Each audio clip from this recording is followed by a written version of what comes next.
ባርኾ ስሙ ልዕል ብሎ ክምዕደኒ ዘይደክም ክምዕደኒ ዘይደክም ክምዕደኒ ዘይደክም ክምዕደኒ ዘይደክም ኩሉ ግዜ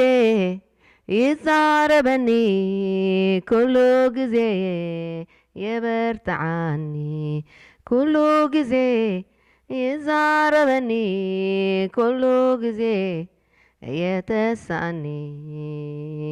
ነቲ ዝምዕደኒ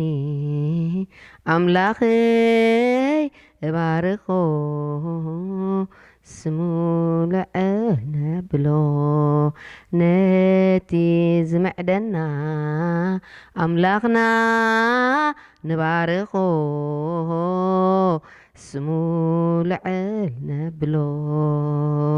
ነቲ ዝምዕደኒ ኣምላኸይ እባርኾ ስሙ ልዕል ነብሎ ሃሌሉያ ሃሌሉያ ተመስገን ሃሌሉያ ንባረኸካ ኣለና መንፈስ ቅዱስ ተመስገን ሃሌሉያ ኣብዚ ጉባኤና ስለ ዝፀናሕካ ጎይታ ሕጂውን ስለ ዘለኻ ሃሌሉያ በምልኾ ስለ ድባረኽካና ጎይታ ተመስገን ክነምልኸካ ከዓ ግዜን ዕድልን ስለ ዝሃብካና ጎይታ ንባረኸካ ኣለና ተመስገን ሃሌሉያ ሃሌሉያ ናብ ቤት እግዚኣብሔር ንኺድ ምስ በሉኒ ተሓጐስኩ ተባሂሉ ተፃሒፍ እሞ ኣብ ቤትካ ኣብ ቤተይ ከም ጾም ክሕጉሶም ኢኻ ተባሂሉ ከም ተፃሕፈ ጎይታ ኣብ ቤትካ መፂና ኩሉ ግዜ ሓጎስ ይሞ ዘሎ ንባረኸካ ኣለና ተመስገን ክብሪ ንዓኻ ይኹን መንፈስ ቅዱስ ኣሜን ኣሜን ሃሌሉያ ነቲ ዝሞተለይ ብሉፅ መፍከርየይ ብሕስራን ሓሊፉ ዘድሓና ንነፍሰይ ከጸብቆ ዓስበይ ዝሓደገ ክብሩ መታን ከገልግሎ ክስዕብ ኣሰሩ መأዲበየ ንየሱስ ክስዕቦ መأዲበየ ንዓለም ሓዲገ ኣብ ፍቕሩ ጠቢቐ ክመላለስ ምስኡ መأዲበየ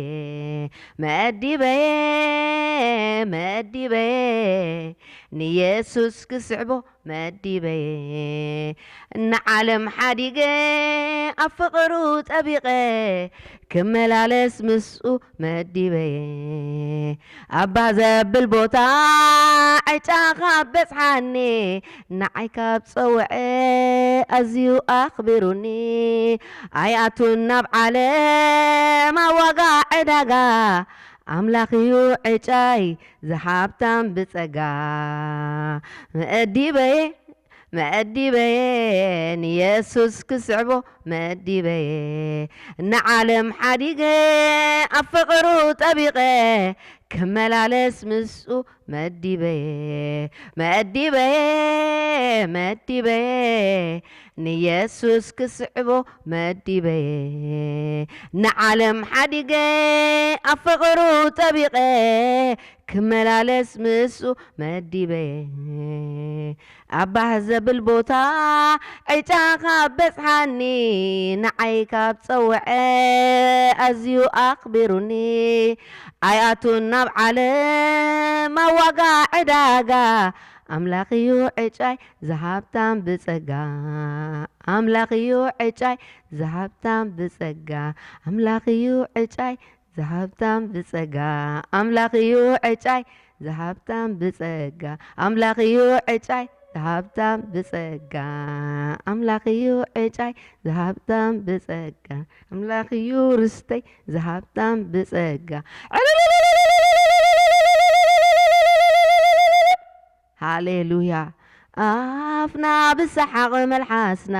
بعللتا مليكايو آفي بسحق ملحاسي بعللتا مليكايو أتالعول كنا قرينا تكبار داوكا كل سرعكا آمين آفنا بسحق ملحاسنا بعللتا مليكايو آفنا بسحق ملحاسنا بعللتا مليكايو أنت لعول كنا قرينا تكبار داوكا كل سرحكا آمين آفنا بسحق ملحاسنا بعللتا مليكايو آفنا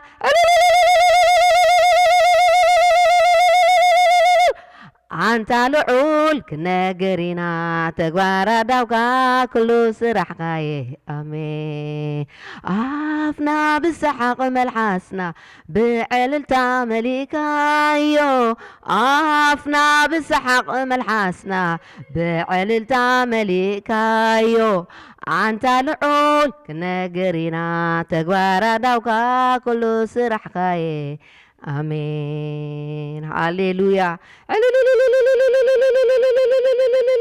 هاليلويا تمسجن نباركك لنا هاليلويا يا لابو يارando sotoko bahaduri ganda labo shata kabrandia le gando lo porco do robo sata kabrandiga labaye illa konando robo bosha kalabroste te kene mor marahdil ila kontara ya labo sata kabrandiga le ko robo sata iskolo boramunda barahadia zel barago daba yele brando sete kele ligro bahatur ala gandia la base te kele mondoro bahaya تمسجن تمسجن قويتا نمسجن كالنا نسخ سحقت مال عفنا سحقت مال أوجيتا نمال حسنا بعللتات مال أوجيتا تمسجن تمسجن أبيتنا بيوتنا أبشرتنا سحق سلزل عللتات سلزخون لنا قويتا تمسجن لا كابادوري بادا لا جازته كمير روندا لا باجته كلي بروندا كلا باسيدا عللتان اوجالنا اتسخازول كان اوجولنا عللتان اوجالنا سحق هاليلويا ريكا سغنا يسحق أملاك نعللتا أملاك هاليلويا نايدستا هاليلويا ليكا دوري باندا لا بوشيد اللي برمان دولا باتي ياليابا فتم حساب كات رح سلزكنا ونحجي بملأت حساب كات رح سلزكنا ونحجي ليغا ماندو روبو بوشادا لا قدي لا بوسيا فأركا خنتي أبسمي أبانا خوي نسل أزلو ري بابا شتك ريمون دولو ببراندي غالا باستيا هاليلويا هاليلويا نيمان ننفق أرسل زي كونا بيوتنا لا بوشاتا كبراندي جالي بوسيا ليمان دورا نيمان نم حسب سل زي فتسما بيوتنا هلا ما شندر دي بوسيا بات نسخة زبال كايو أنا إذا حسبلكم حسب يفولتي ما فتسمتان تسفان زلو ناي تصبو حسب مبر ناي كفو أيكون زبال كايو حسب حجي أبيوتنا تخناوي نسل زلو هاليلويا تمسجن تصبو حسب اللكا ጽቡቕ ሓሳብ ኣለካ ጽቡቕ ሓሳብ ኣለካ ጽቡቕ ኦ ሃሌሉያ ጽቡቕ ሓሳብ እግዚአብሔር አባና ጽቡቕ ሓሳብ ኣለዎ ጽቡቕ እግዚአብሔር መስገን ቃሎ ማዓንት ንካፈላ ድማ እግዚአብሔር ድፎትዋ ነገር ብዙሓት ሰባት ብብዙሕ ነገር ይምኩሕ እዮም ብዙሕ ሰብ ብብዙሕ ዓይነት ነገር ዝምካሕ ማልያ ደይብሉ መመክሒ ኣለዎ ከምዚ ኣሎ ከምዝለኒ ከምዚ ምሁር ሃብታም ብዙሕ ኣሎ ሰብ ዝምካሓሉ ትምክሕቲ እግዚአብሔር ይመስገን እግዚአብሔር ግን እንታይ ድብለና ደሎ ዝምካሕ እግዚአብሔር ይመካሕ ዝምካሕ እግዚአብሔር ይመካሕ تبلي أرستي بيا إخبار مسجن أرمياس تشعت 23 كيدنا خنا نبينا كابو ما بجس جرنا إخبار كزاربنا له كزاربنا يا حاجي هاليلويا thank you Lord أرمياس معرف تشعت 23 كنا نبينا تبابنيا بتبابو أي تحبن حيال كأ حيلو أي بحيلو أي تحبن ገንዘብ ዘለዎ በገንዘቡ አይተሐበን ሀብታም የዝብል በሀብቱ አይተሐበን ይዝብለና ዘሎ ሃሌሉያ ሃሌሉያ ምሁር كم زلني كم زخ جبر خيله I'm so smart هاليلويا خمزي أيتحبن يلو ጥበበኛ በጥበቡ አይተሐበን ኃያል ከአባ ኃይሉ አይተሐበን ሀብታሙን በሀብቱ አይተሐበን ይብል እግዚአብሔር ዝሕበንሲ እዚ እዩ ባህ ዘብለን እሞ ኣነ ኣብ ምድሪ ምሕረትን ፍርድን ጽድቅን ዝገብር እግዚአብሔር ምዃነይ ብምስትውዓልን ብምፍላጡን ደኣ ይተሐበን ይብል እግዚአብሔር من يدول دولو እግዚአብሔር كدغما እንደገና ጥበበኛ በጥበቡ አይተሐበን ኃያል ከአባ ኃይሉ አይተሐበን ሀብታሙን በሀብቱ አይተሐበን ይብል እግዚአብሔር ዝሕበንሲ እዚዩ ባህ ዘብለን እሞ ኣነ ኣብ ምድሪ ምሕረትን ፍርድን ጽድቅን ዝገብር እግዚአብሔር ምዃነይ ብምስትውዓሉን ብምፍላጡን ይተሐበን ዳኣ ይተሐበን ኢሉ ብምስትውዓሉን ብምፍላጡን በቃ ደድልየና ዘሎ በአምላኽ ጥራይ ንተሐበን ንኣምላኽ ጽድቂ ከም ዝገብር ኣምላኽ ኣብ ህይወትና ፍርዲ ከም ዝገብር ኣምላኽ ከኣኒ ኣብ ህይወትና ምሕረት ከም ዝገብር ብምፍላጥ በቃ ብኡ ጥራይ ክንሕበን እግዚአብሔር ሎም ዝደልየና ዘሎ በኣይ ጥራይ ተሓበኑ ብለና ኣሎ በኣይ ጥራይ ተደሰቱ በኣይ ጥራይ ተመክሑ ዝምካሕ ብእግዚአብሔር ይመካሕ ይብል ኣብ ካልእ ቃል እግዚአብሔር ክዛረብ ከሎ እግዚአብሔር ይመስገን ከምዚ ስለ ዘለና ደይኮነ ወይ ከምዚ ስለ ዘለና ከምዚ ስለ ዘይብልና እውን ዳውን ክንከውን ዘይኮነ በቃ ሊፍት ኣብ ኮይና ብእግዚአብሔር ክንሕበን ከምዚ ለና ኢልና ንላዕሊ ከይንኸይድ ካብቲ እግዚአብሔር ቃል ከይንወፅእ ከምዚ የብልናን ኢልና ከዓ ንታሕቲ ከይንኸውን ንታሕቲ ከይንወፅእ ኩሉ ካብ እግዚአብሔር ምውፃእ እዩ ንላዕሊ ኸይድካ ካብቲ ልዕሊ ፍልጠት ኣምላኽ ዝጻላእ ዘበለ ሓሳባት ኩሉ እንዳማረኽና ንላዕሊ ድዩ ልዕሊ ቃል ኣምላኽ ከውፃእካ ዝደሊ ንታሕቲ ድዩ ከውርደካ ዝደሊ ሰይጣን ሓሳባት ትዕቢት ማለት እዩ ብኻልእ ከምዚ ስለ ዘለኒ ኢልካ ክትዕበት ይጅምር ማለት እዩ ትዕቢት ከዓ እንታይ ኢሉና እግዚአብሔር ትዕቢት ንውርደት ትቕድማ ትዕቢት ንውርደት ትቕድማ ትሕትና ከዓ ንኽብረት ትቕድማ ኣሜን تحتنا خان خبرت እግዚአብሔር ናይ تحتنا أملاخي ጎይታ ኢየሱስ ታይሉ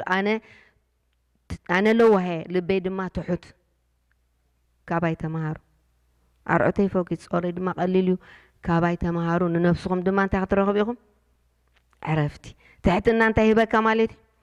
عرفتي كاب እግዚአብሔር ቃል መምሃር انت هبك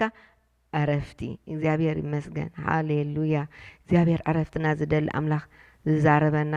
በቃ የብለኝ ኢልካ ዳውን ከይትኾን አለኒ ኢልካ ሓፍ ከይትብል በቃሉ ጥራይ ክትመላለስ ጎይታ ኣለካ ድበለካ ኣለካ ኢኻ ጎይታ ጽቡቕ ኢኻ ድበለካ ጽቡቕ ኢኻ በቃሉ ጥራይ ጎይታ ከምዚ ኢኻ ድበለካ ሃሌሉያ ሓያል ኢኻ ድበለካ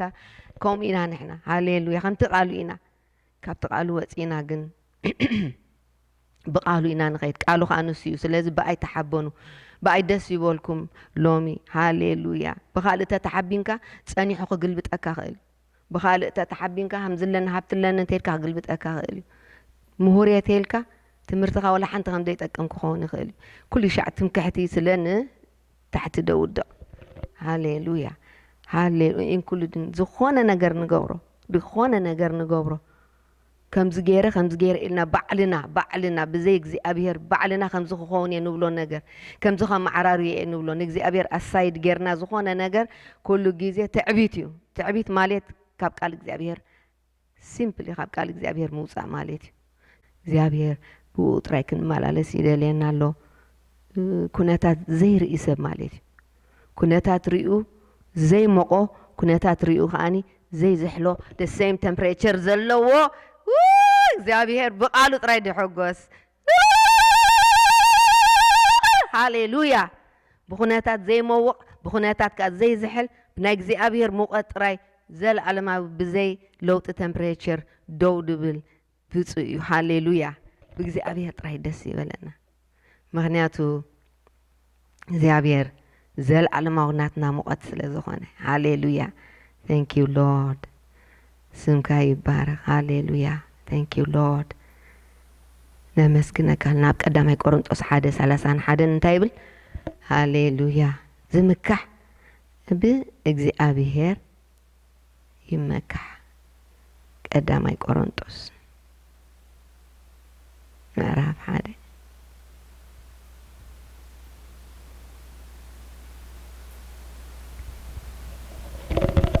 ኢማጂን እግዚአብሔር ድምካሕ ሰብ ድጸልእ ምዃኑ ኣብዚ ክንርኢና ሃሌሉያ ድምካሕ ብእግዚአብሔር ድምካሕ ደስ እዩ ዝብሎ እግዚአብሔር ብኣኡ ክንምካሕ ብቓሉ ክንምካሕ ሃሌሉያ ብኣኻ ንምካሕ ኣለና ጎይታ ሎሚ እውን ትምካሕትና ንስኻ ኢኻ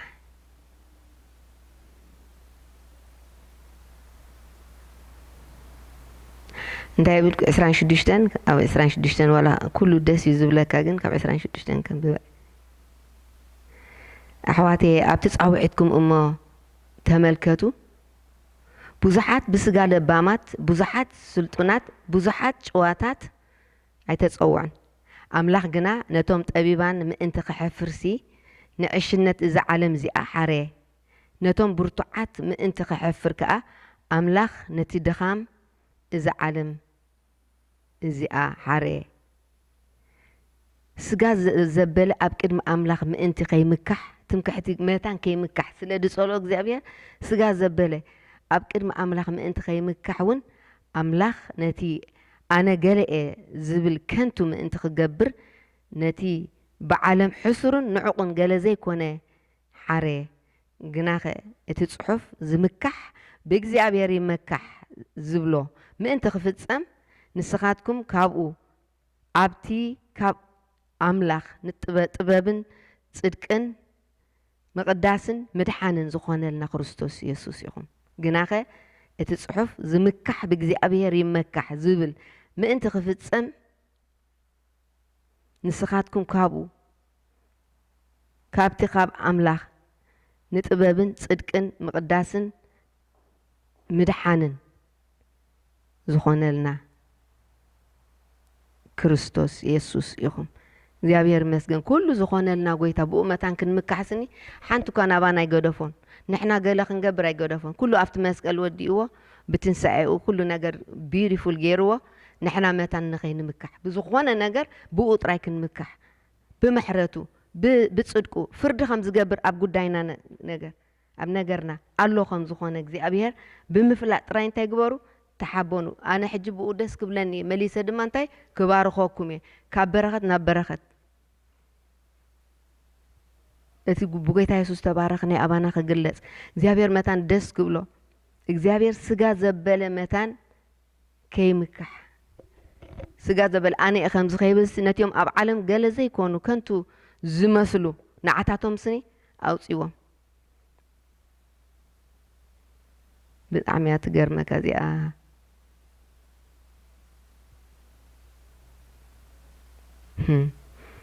ልዕሊና 18 ክነንብባ ኢና 19 ደላ ጥበብ ጠቢባን ከጥፍእ እየ ምስትውዓል እቶም ኣስተውዓልቲ እውን ከፍርስ እየ ዝብል ጽሑፍ እዩ እሞ ጥበብ ጠቢባን ከጥፍእ እየ ምስትውዓል እቶም ኣስተውዓልቲ እውን ከፍርስ እየ ዝብል ጽሑፍ እዩ እሞ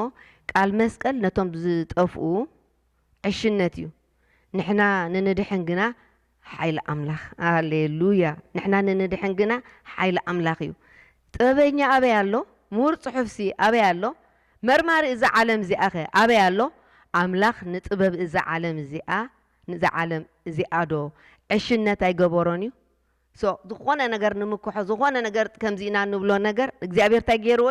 ዕሽነት ገይርዎ ናይ ዓለም ኣበይ ኣሎ ምሁራት ጽሑፋት ኣበይ ኣለዉ ጥበበኛታት ኣበይ ኣሎ ምሁር ጽሑፋት ኣበይ ኣሎ መርማሪ እዚ ዓለም እዚኣ ኸ ሳይንቲስትስ ኢና ዝብሉ ከምዚ ኢና ድብሉ ከምዚ ኢና ኣበይ ኣሎ ኣምላኽ ንጥበብ እዚ ዓለም እዚኣ ዶ ዕሽነት ኣይገበሮን እዩ እግዚኣብሔር ናብ ዕሽነት ለዊጥዎ ናታቶም ጥበብ ኣምላኽ ናባና መጽ እግዚኣብሔር መስገን ጥበብ ኣምላኽ ናብ ዓለም ከምጽእ ብክርስቶስ ገይሩ ንኹሉ ድማ ናብ ዕሽነት ለዊጥዎ ደይጠቅም ትዕቢት ናብ ዕሽነት ለዊጥዎ ቁጽሪ 21 እንታይ ይብል ስለዚ ዓለም ብጥበባ ንኣምላኽ ብጥበብ ኣምላኽ ገይራ ካብ ዘይፈለጠቶ ኣምላኽ ነቶም ዝኣምኑ ብናይ ስብከት ዕሽነት ገይሩ ከድሕኖም ፈቐደ ብናይ ስብከት ዕሽነት ገይሩ ከድሕኖም ፈቐደ ትዕቢተኛታት ሕጂ እዚ ናይ መስቀል ናይ ዕሽነት ድመስል ናይ መስቀል ምድሓን ከቕበልዎ ይክእሉን እዮም they are too high for the gospel of Jesus Christ ምድሓን ደድልዮም ኣይመስሎምን እዩ because they are too high ንናይ ኣምላኽ ነገር ጠቢባን ኢና ምሁራት ኢና ጽሑፋት መርመርቲ ኢና ናይዚ ዓለም መርመርቲ ኢና ክኢላታት ኢና ስለዝብሉ ወንጌል ክትዛረቦም ከለኻ ንዕኦም ዕሽነት ንዓና ንነኣምን ግና ናይ መስቀል ወንጌል ቃል ሓይሊ ኣምላኽ እዩ ይብለና ጥበበኛ ኣበይ ኣሎ ምሁር ጽሑፍ ሲ ኣበይ ኣሎ ብጣዕሚ ዝገርም ፖርሽን ናይ ባይብል እያ እዚኣ መርማሪ እዚ ዓለም እዚኣ ኸ ኣበይ ኣሎ ኣምላኽ ንጥበብ እዚ ዓለም እዚኣ ዕሽነት ስለዚ ናይ ዓለም ነገር ንዓና ዕሽነት እዩ ናይ ኣምላኽ ነገር ከዓ ንዓለም ዕሽነት እዩ ናይ ዓለም ነገር ከዓ ንኣምላኽ ዕሽነት እዩ ንዓና እውን ዕሽነት እዩ ነቲ ናይ ኣምላኽ ቃል ንኣምን ደበልና ዕሽነት እዩ ኩሉ ዝገብሮ ሰብ ዝምካሓሉ ነገር ኩሉ ንዓና እንታይ እዩ ዕሽነት እዩ ሃሌሉያ ዝምካሕ ብእግዚአብሔር ንእግዚአብሔር ዕሽነት እንድሕር ኮይኑ ንዓና ከዓ ዕሽነት ይኹን ሃሌሉያ ታንክ ዩ ሎርድ ስለዚ ዓለም ብጥበባ ንኣምላኽ ብጥበብ ኣምላኽ ጌራ ካብ ዘይፈለጠቶ ኣምላኽ ነቶም ዝኣምኑ ብናይ ስብከት ዕሽነት ኢሎ ጥበብ እዩ ወንጌል ጥበብ እዩ ግን ንዓለም ብናይ ዓለም ወንጌል ዕሽነት ድመስል ኣብ መስቀል ሞይቱ እግዚኣብሔር ሰብ ኮይኑ መፂኡ ካብ ድንግል ማርያም ኣብ መስቀል ሞይቱ ዕሽነት እዩ ዝመስሎ ንፈላጥ የድብል ሰብ ንትምክሕተኛ ሰብ እግዚአብሔር ይመስገን ብናይ መስቀል ዕሽነት ገይሩ ድማ ንዓና ኣድሒኑና ስለዚ ዓለም ብጥበባ ንኣምላኽ ብጥበብ ኣምላኽ ጌራ ካብ ዘይፈለጠቶ ኣምላኽ ነቶም ዘይኣምኑ ብናይ ስብከት ዕሽነት ገይሩ ከድሕኖም ፈቐደ ሃሌሉያ ምድሓን ስለ ዝፈቐደልና ክብሪ ንዑ ይኹን ኣይሁድ ምልክት ይልምኑ ጽርዓውያን ድማ ጥበብ ይደልዩ ንሕና ግና ነቲ ንኣይሁድ መዓንቀፊ ነህዛብ ዕሽነት ዝኾነ እተሰቕለ ክርስቶስ ንሰብኽ ኣሎና ኣሜን ንሱ ነቶም ጽዋዓት ንኣይሁድ ኮነ ንጽርዓውያን ኮነ ክርስቶስ እቲ ሓይሊ ኣምላኽን ጥበብ ኣምላኽን እዩ ፒሪድ ኢየሱስ ክርስቶስ ሓይሊ ኣምላኽ ጥበብ ኣምላኽ እዩ ኩሉ ዕሽነት እዩ ኢየሱስ ክርስቶስ ጥራይ ጥበብ ኣምላኽ ሓይሊ ኣምላኽ እዩ ንሱ ነቶም ጽዋዓት ንኣይሁድ ኮነ ንጽርዓውያን ኮነ ክርስቶስ እቲ ሓይሊ ኣምላኽን ጥበብ ኣምላኽን እዩ ካብ ሰብሲ ዕሽነት ኣምላኽ ይጠብብ ካብ ሰብ ከዓ ድኻም ኣምላኽ ይብርትዕ ኢሉ ተዓንቶ ይደንቦ ቁጥሪ 26 ኣሕዋተይ ኣብቲ ጽዋዓኹም እሞ ተመልከቱ ብዙሓት ብስጋ ለባማት ብዙሓት ስልጡናት ብዙሓት ጨዋታት ኣለና ድብሉ ማለት ኣይተጸውዑን ኣምላኽ ግና ነቶም ጠቢባን ምእንቲ ክሕፍርሲ ንዕሽነት እዚ ዓለም እዚኣ ሓረ ነቶም ብርቱዓት ምእንቲ ክሕፍር ከዓ ኣምላኽ ነቲ ድኻም እዚ ዓለም እዚኣ ሓረ ስጋ ዘበለ ኣብ ቅድሚ ኣምላኽ ምእንቲ ከይምካሕ እውን ኣምላኽ ነቲ ኣነ ገለኤ ዝብል ከንቱ ምእንቲ ክገብር ነቲ ብዓለም ሕሱርን ንዕቑን ገለ ዘይኮነ ሓረ ግናኸ እቲ ጽሑፍ ዝምካሕ ብእግዚአብሔር ይመካሕ ዝብሎ ምእንቲ ክፍጸም ንስኻትኩም ካብኡ ኣብቲ ካብ ኣምላኽ ንጥበብን ጽድቅን መቕዳስን መድሓንን ዝኾነልና ክርስቶስ ኢየሱስ ኢኹም ይብለና ሃሌሉያ ኩሉ ዝኾነልና ጎይታ ኣለና ሎሚ ንምካሓሉ ኣይሰኣናን ዘመካሕ እግዚአብሔር ኣለና ኣነ ትምኩሕትኹም ኢሉና እግዚአብሔር ይመስገን ሃሌሉያ ያዕቆብ 4:6 ክንከይድና እግዚአብሔር ይመስገን ያዕቆብ 4:6 ንሱ ግና ኣብዚሑ ጸጋ ይህብ ስለዚ ድማ ኣምላኽ ንዕቡያት ይጻረሮም ንትሑታት ግና ጸጋ ይህቦም ይብል ንሱ ግና ኣብዚሑ ጸጋ ይህብ ስለዚ ድማ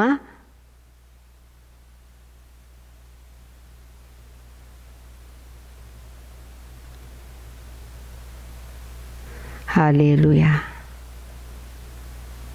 ንሱ ግና ኣብዚሑ ጸጋ ይህብ ስለዚ ድማ ኣምላኽ ንዕቡያት ይጻረሮም ንትሑታት ግና ጸጋ ይህቦም ይብል እምበኣርሲ ንኣምላኽ ተገዝእዎ እንዳበለ ይቕጽል ኣድልያት እንደላ ቁጥሪ 6 ንሱ ግና ኣብዚሑ ጸጋ ይህብ ስለዚ ድማ ኣምላኽ ንዕቡያት ይጻረሮም ንትሑታት ግና ጸጋ ይህቦም ትሕት ክንብል ከለና ናይ እግዚአብሔር ጸጋ ኣባና መመሊሱ ይግለጽ ክንትሕት ከለና ናይ እግዚአብሔር ጸጋ ይግለጽ ክንዕበ ከለና ናይ እግዚአብሔር ጸጋ ንዓና ናይ እግዚአብሔር ጸጋ ወይ እግዚአብሔር ባዕሉ ይጻረረና ማለት እዩ ይደፍአና እግዚአብሔር ኦፖዝ ይገብረና ኖ እዚ ናተይ ወይ አይኮነን ትዕቢት ኣነ ጸልየ እዚ ናተይ መንገዲ ይኮነን እግዚአብሔር ሎሚ ሃሌሉያ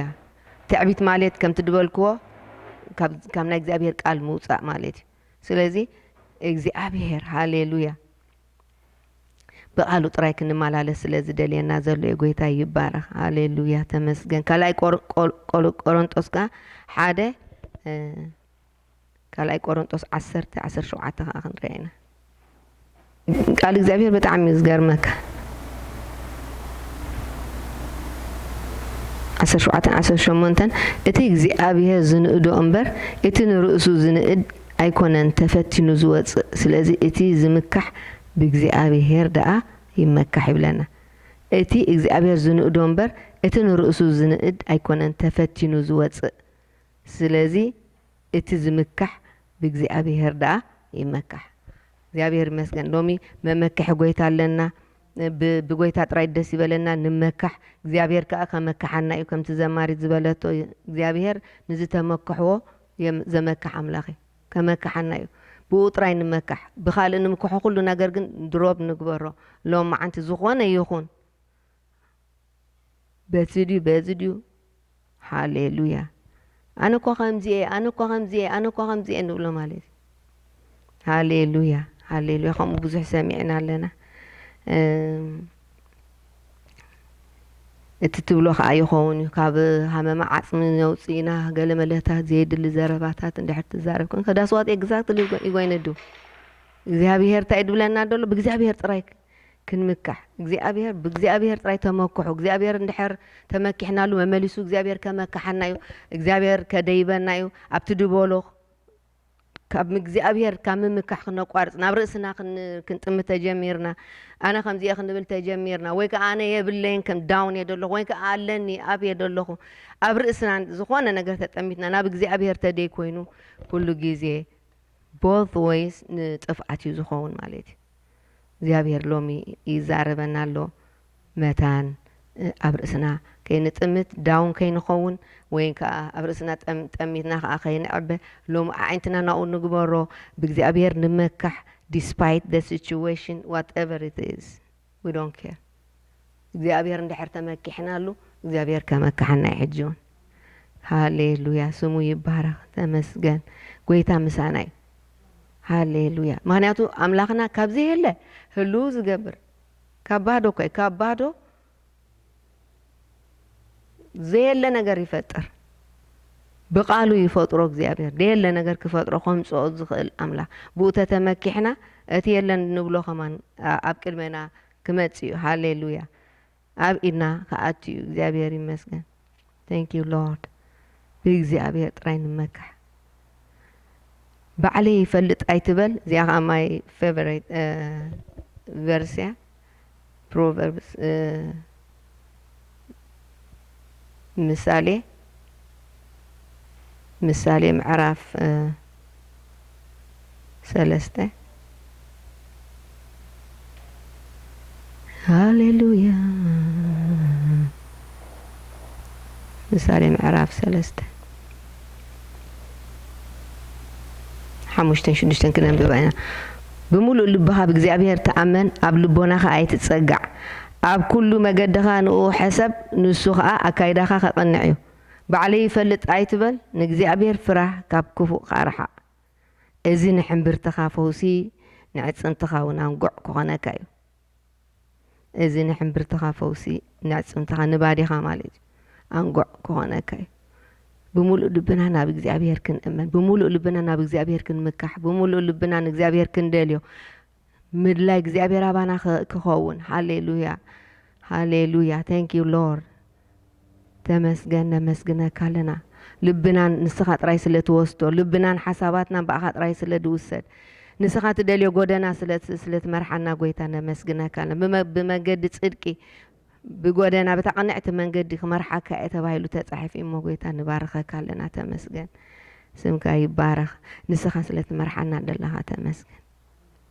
እግዚአብሔር እንድሕር መሪሑካ ከን ኣብ ኢዱ ዕለካ ኣብ ልሙዕ ሸኻ ኣሜን ኣብ ልሙዕ ሸኻ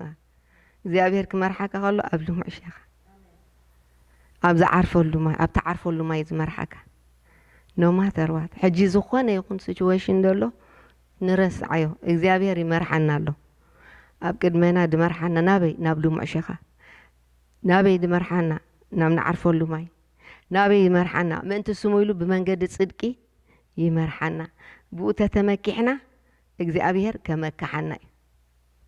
እግዚኣብሔር መስገን ድምካሕ ብእግዚኣብሔር ይመካሕ كل جزء خاصة أن temptation دم سألك كل جزء أو بعلها خمس قبر تغليها ناتك تبى بالك مستوعلك ناتك خمسيو كم زجيرك أشكي أخا خمس خد قبرها كل جزء دفيت دخون ويزتها مكحون دحرينا example كم مصحف قدوس بارئم كيدو بتعمي برتع تمكحت زلو كبايبل حدا ندحر تقيسنا نجوس سناكرب حياليو تمكحيو طعمي دمكح ننغوس حزقياس انتي كم دبولو سمعنا نغوس حزقياس فت سقعدو ذا معلتي بقى ذا معلتي كفيت معلتي اسقعدو ننغوس حزقياس نأملاخ امينو دويلو خنسو نأملاخ امينو كله استارتتات كله بعالات سبابيرو صبق اندا غبره اسرائيل صبق اندا مرحو خلو نسناكرب يهودا حزوا أكلتي أنت مقيلن دلوا حجي نإزكياس نجسوا دلوا إسرائيل نعاخ حز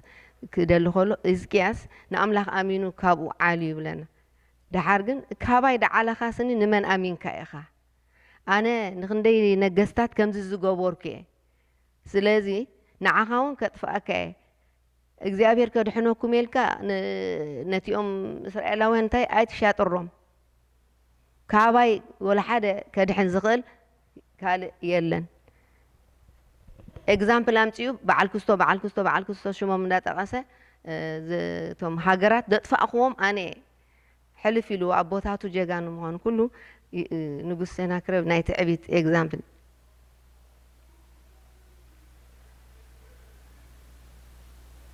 what happened دحر انتي كوينو إذا كله تعبيتو هزقياس كا دقورو طفيوو نابي كيدو دبدابي متصحافلو نتا دبدابي حيزوا ناب بيت مقدس نداوغي خيدو نتيوم اغلغلتو ليخو ناب إسياس كيدو ناب نبي إسياس كيدو نغزابير طيقولي السوخ امصيو نتا دبدابي خفيتو اب بيت املاخ امصيو اب قرايو انتي كم دبل دلو دتصارف دلو زنغوسزي كم زهابن هابن يلو كمان حراي كهبك يلو حاج ግን ጨሪሰ ኸጥፋከ እግዚአብሔር ይመስገን ናብ ጎይታ ምህዳም ብዝኾነ ነገር ሽጣራታት ሰይጣን ኣይሻጠርኒ እታ ዝደልያ ስጋዕ ዝረክብ ኣብ መንጎ ጠጠው ኣይብልን እዩ ዝኾነ እንተሃብካ ዝኾነ እንተገበርካ ዝኾነ ነገር ምክንያቱ ህዝቅያስ ነቲ ዝመጾ ደሎ ካብ ንጉስ ሰናክሬብ كدحن متان هيبو يبرور هيبو ورق هيبو قال جن ولا حنت مدحناو يلن جنا مسحبوسي مليسو خالق دليو متى نقول لها جر كوز دايلو بزيتاتسي بتتبن دلخاس سيطان بزخونه نجر عايشات ارنيو تاتارجت دلاتو از دلي the only way هاليلويا نأملاخ امينكا ابيتو نأملاخ امينكا كتقامو خلخا نأملاخ امينكا نتقال امينكا دو كتبل كلخا طرايو سيطان كهدم كبانا زخل that's the only بسم يسوع كنبل كلنا نግዚአብሔር كنأمنو خلنا طرايو سيطان كبانا زهدم زخلو تعبيتو بنبي إسياس ملأخت مازي زخلو عفرفر دبل دولوسني سقيلو عفرا طراي ንጉስ ህዝቅያስ ይኹም እኽብሎ ጸኒሑ ነይሩ ግን ተገልቢጦ እግዚአብሔር ተዛሪቡ እንኳን ከኣትዋ ነታ ከተማስኒ ብሳንቃ ኣብ ኣፍንጭኡ ሉጋም ኣብ ኣፉ ገይረ ከዓ ክመልሰ በታ ድመፃ ክምለስ እዩ ሓንቲ ነገር ድገብሮ ውግእ ነገር የብሉን ምክንያቱ ኣሽሓት ኣላፋት ጀጋን እዮም ከዓ ደለዎ ምስኡ ድዋግኡ ደመካሕሲ ተተመካሕስ ደመካሕ ኣለዎ ማለት እዩ كندي كأني أبلاش يو خمت دبولوخا كندي فاراريسيو كندي إن أب أتومسي حيلي أبي جزء أبيهر مسك جزء أبيهر دولو سبجن ما نم نجار كحيل لنا يكلني سلزي جزء أبيهر بعيته ما كحد بلنا دلو don't try to solve any problems by yourself مخنياتو is not going to be solved آمين this is the message መልእኽትና ሓደ ሰብ ኣሜን ኢና ተቀቢልና ንዓይልና ንኹላትና ሃሌሉያ ባዕልና ሶልቭ ኣይንግበሮ ፕሮብለም ሃሌሉያ ዳስ ዋዩ ሶሉሽን ደይርከቦ ሶሉሽን ካይርከቦኒ ምክንያቱ ብእግዚአብሔር ጥራይ ሶልቭ ድኾውን ነገርና ጉዳይና ድፃባበቕ ብእግዚአብሔር ጥራይ ስለ ዝኾነ ፒሪየድ ሃሌሉያ ሃሌሉያ ተመስገን ናብ እግዚአብሔር ክትቀርቦ ከለኻ ግን ነቲ ፀላኢ ወቂዑ ናትካ ነገራት ደፃባበቕ ናትና ነገራት ድኸሓሕል እግዚአብሔር ኣሎ ናብ እግዚአብሔር ምስ መፀ ግን መልእኽቲ መፂ ከምታ ድበላ ሓንቲ ከይገበሩ ናብ እግዚአብሔር ምስ እወዩ what happened እዚ መልእኽቲ እዩ ናብ እግዚአብሔር ምስ እወዩ ናብ እግዚአብሔር ንጉስ ሕዝቅያስ ትሕት ምስ በለ ምስ መፀ ናተይ ትድገበርኮ ወላ ሓንቲ ሶልቪ ኮነን ናባኻ ኢና ንውከል እዚ ኩሉ ጭፍራ እዚ ኩሉ ኣሽሓት ወተሃደራስ በኣኻ ተወኪልና ኢና ምስ በለ what happened ሓደ መልኣኽ ዋው ኢኻ ትብል ናብ እግዚአብሔር ትውከል ሓደ መልኣኽ ወሪዱ 85,000 ሒዝዎም ድመፀ ነፉዓት ወተሃደራት ብሓንቲ ለይቲ ለጥ ኢሎም ብሓንቲ ለይቲ ሞይቶም ሓደ እኳ ከይሞለቐ ይብለና ናይ እግዚአብሔር መንፈስ ሓደ ከይሞለቐ ፀላእትና ከምኡ ገይሩ ዲስትሮይ ድገብር ናይ እግዚአብሔር መንፈስ ኣብ ውሽጥና ኣሎ ሓደ እኳ ከይሞለቐ 85 ኣብ እግዚአብሔር ንወከል ዳስዋ እግዚአብሔር ተወከሉ ኣባይ ተወከሉ ኣባይ ተወከሉ ኣባይ ምክንያቱ እግዚአብሔር ኣባና ከሰርሖ ዝደልየ ነገር ስለ ዘሎ ብዘይ ናብ እግዚአብሔር ምውካል ግን ክኸውን ከም ዘይክእል ስለ ድፈልጥ ንጉስ ሰናክሬብ ሓቂኡ ንጉስ ሕዝቅያስ ኣይክእሎን እዩ የስ ኣይክእሎን እዩ ናብ እግዚአብሔር ምስ ተወከለ ግና ሓደ መልኣኽ መፂኡ ብዘይ ውግእ ብዘይ ወልዓን ላዕልን ታሕትን ከይበል ሓደ መልኣኽ 85,000 ብሓንቲ ለይቲ ብሓንቲ ደቂቕ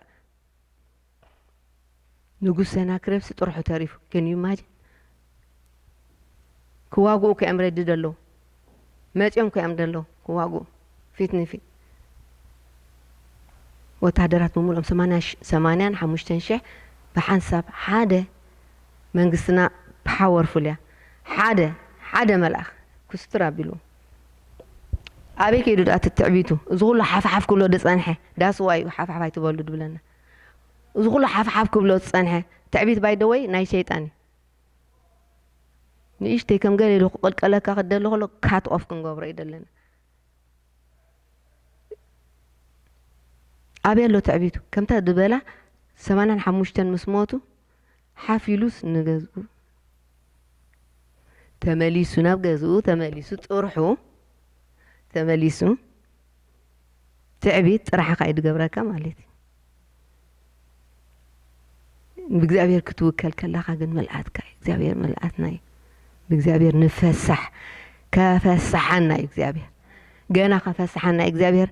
ገና ዓላማ ኣለዎ ኣብ ህይወትና ዓላማ ኣለዎ ክንፍሳሕ ኢና ኣሜን ምክንያቱ እግዚአብሔር ከምኡ ደስ ዝብሎ እግዚአብሔር በቃ ክንኮርዕ ዝደሊ እግዚአብሔር ክኮርዕ ተኮይኑ እኳ ንሕና ፅቡቅ ክንህሉ ከለና እግዚአብሔር ደስ ዝብሎ ውሉድ ስለ ዝኾነ ባዕልና እንድሕር ሓፋፊልና ግን ባዕልና ወይ ከዓ ጎይታ ድገበረልና ረሲዕና ታሕቲ ተኸይድና ግን እግዚአብሔር ብኡና ይሕጎስን እዩ ብክልቲኡ ይሕጎስን እዩ እግዚአብሔር ይመስገን ኣብ ገዝኡ ምኻ ጥራይ ኣይኮነን ቃል እግዚአብሔር ተዘሪቡ ስለ ዝኾነ ኣብ ገዝኡ ምስከደ ደቁ ነቲ ናቱ ኣምላኽ ከምልኽ ኢሉ ፍቲ መቅደስ ምስ ኣተወ ደቁ እዮም ቀቲሎሞ ደቁ ክልቲኡ ደቁ ንዑ ቀቲሎም ናብ ኣራራት ሃደሙ ይብለና ሃዲሞም ኮይኖም at the end of the day ሞት ኮይኑ ስለዚ እግዚአብሔር ናባይተ ተመኪሕኩም ነገራትኩም ፀላእትኩም ኮስቲረ ነገራትኩም ከፃባብቀ ባዕልኻትኩም ሶልቭ ክትገብሮ ተደልይኹም ግን ፒሪየድ ናብ ዘይተደለየ ነገር ክትኣትዉ ኢኹም ምክንያቱ ባዕልኻትኩም ክትገብሮ ኣይትኽእሉን ኢኹም እግዚአብሔር ይመስገን እግዚአብሔር ቃል ዘለዓለማዊ ኢሉ ምዛረበና ኣሎ ምስተውዓል ኣለና ልብና ተኸፊቱ ንሰምዖ ኣለና እቲ ቃል ካ ቅርፂ ከውፅኣልና እዩ ክንሕጎስ ኮይና ብእግዚአብሔር ጥራይ ንተሓጎስ ንምካሕ ኮይና ብእግዚአብሔር ጥራይ ንመካሕ እግዚአብሔር ከኣን ብሓቂ ብለኩም ኣለኹ ትብል ናይ ጎይታ ኢየሱስ ቃል ድፈትዋ ኣላ ብሓቂ ርግፅ ዝኾነ እዩ ዝዛረብ ብሓቂ ብለኩም ኣለኹ ብሓቂ ከዓ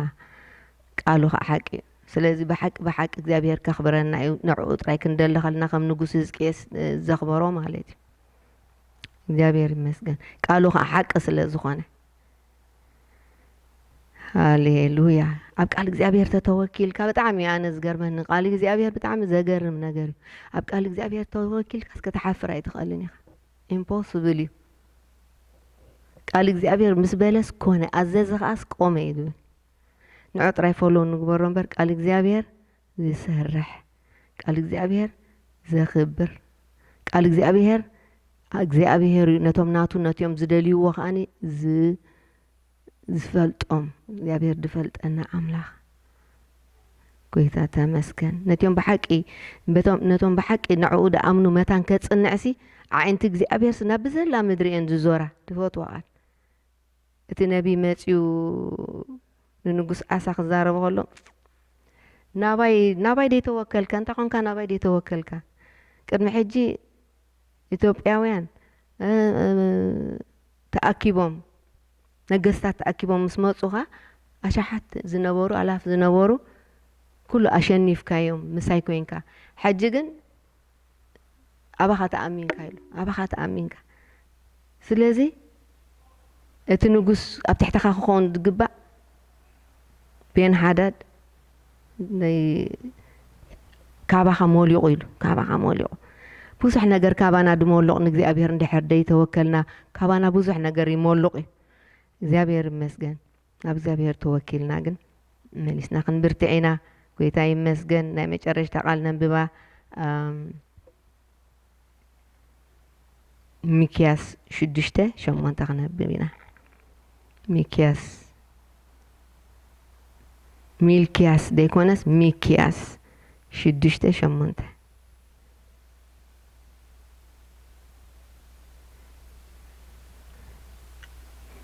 ኣታሰብ ንሱ ሰናይ ዘበለ ኣፍለጠካ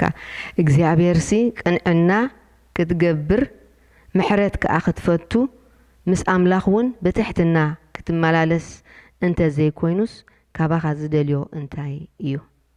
ኣታሰብ ንሱ ሰናይ ዘበለ ኣፍለጠካ እግዚአብሔር ሲ ቅንዕና ክትገብር ምሕረት ከኣ ክትፈቱ ምስ ኣምላኽ እውን ብትሕትና ክትመላለስ እንተ ዘይኮይኑስ ካባኻ ዝደልዮ እንታይ እዩ ኣታሰብ ኢሉ ንሱ ሰናይ ዘበለ ኣፍሊጡና እግዚአብሔር ሲ ቅንዕና ክትገብር ዝኾነ ተጣዋዊኻ ትገብሮ ነገር ብዘይ ቅንዕና ኩሉ ኣወል ሓደ የብፅሓካኒ ፋሕ ከብለካ ተደይ ኮይኑ እምበር ቅንዕና ክትገብር ምሕረት ከኣ ክትፈቱ ምስ ኣምላኽ እውን ብትሕትና ክትመላለስ እንተ ዘይኮይኑስ ካባኻ እንተ ዘይኮይኑ ምስ ኣምላኽ ከኣ ብትሕትና ክትመላለስ ካልእ ዓይነት ምምልላስ ኣሎ ማለት ምስ ኣምላኽ ምስ ኣምላኹን ብትሕትና ክትመላለስ እንተ ዘይኮይኑስ ካባኻ ዝደልዮ እንታይ እዩ እግዚአብሔር ይመስገን እግዚአብሔር ይዛረበና ኣሎ ሰሚዕና ንሕና ንዕኡ ነቲ ቃል ሪስፖንድ ደይገብር ስንርእሱ እዩ ድጥብራ ደሎ ተባሂሉ ተጻሒፉ ያዕቆብ ክዛረበና ከሎ ቃል ሰሚዑ ጥራይ ድኸይድ ምስቲ ቃል ምስ ህይወቱ ኣብ ህይወቱ ኣፕላይ ደይገብሮ ሰብ ንሱ ንወላ ሓደ ይኮነን ድጥብር ንርእሱ ይጥብር ኣሎ ንርእሱ እዩ ዝጥብራ ደሎ ይብል ሃሌሉያ ንርእስና ከይጠበርና ነቲ ቃል ምሳና ኣወሃሂድና ሰሙናትና ኩሉ ስለ ዘመንና ኩሉ ስለና መዓራርበ እዚ ቃል እዚ ምክንያቱ ቃሉ ንእግርና መብራህቲ ንመገድና ከዓ ብርሃን እዩ